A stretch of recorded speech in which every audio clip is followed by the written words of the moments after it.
Hi, teachers. I had some questions this morning about Padlet. One of the teachers at Mill Creek showed an awesome thing she was using, and some others wanted to start using it as well. I know I've trained some teachers on this, so if it doesn't apply to you, then you can skip this video. But if you're interested in using it, the website is padlet.com. And it looks like I'm already signed in. If you are not signed in, you do need to create an account, and the best option is to use your Google account, your granitst.org account, and make sure that you choose that you're a teacher. I've got some of my old Padlets here. Basically, what Padlet is and how it works is you put the prompt up here, and students click this little plus button down here in the corner. So when they click on the plus button, they have a new tile that shows up. So this is a really old Padlet from when I was in the classroom, actually. So summer is what I did last summer. I think that's what this Padlet was about. So they can type their response, they can take a picture, hey, or they can search the web for a picture. Those are some of the options. You can kind of play with it yourself. But anyway, how it works is when they're done, now everyone else in the class will be able to see their response. You can see that some kids, use it. If you see one that you're like, that doesn't really belong here, then you as the teacher can delete that post. So if you're worried about moderating it, you do have the option to get rid of that post. Those of you that use Nearpod, this is very much like the Nearpod Collaborate board. It's basically the same thing, but this is more of a standalone. So going back to the home page to start and make a new Padlet, you just do make a Padlet. There's all sorts of setups.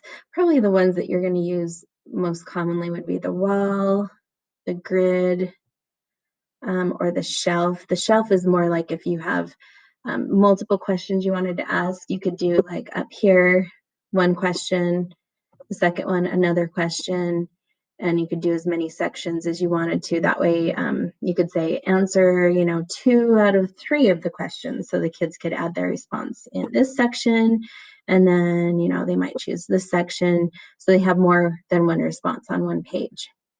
But a good place to start is just the wall. So I'm going to select that.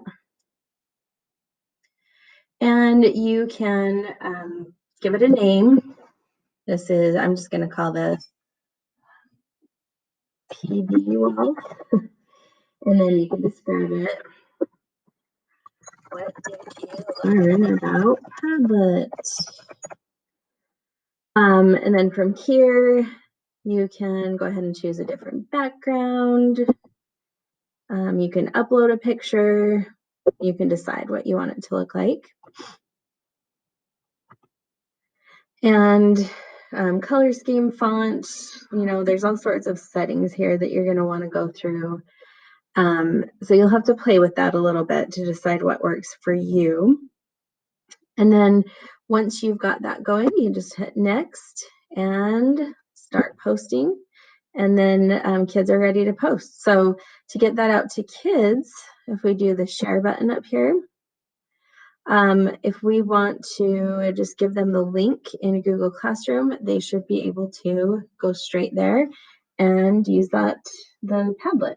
You may want to do a screencast to kind of show them the tutorial of this is how we use Padlet. Here's the rules. Here's appropriate ways, things that you would write. Here's things we don't want to see on the Padlet. You get the idea. Anyway, so I'm going to do copy to clipboard, and I'm just going to open a guest window up here so you can see what it would look like from someone that's not signed in at all. Anyone with a link.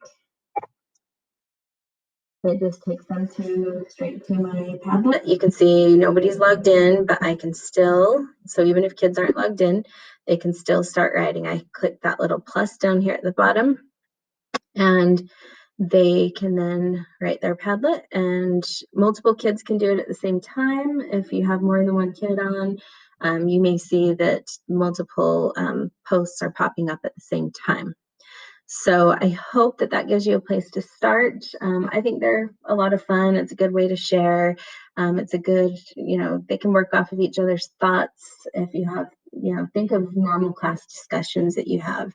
This is a good place to have them, and kids can do it. It doesn't have to be synchronous. They can do it throughout the day, so they can log in when they're able to and add to it.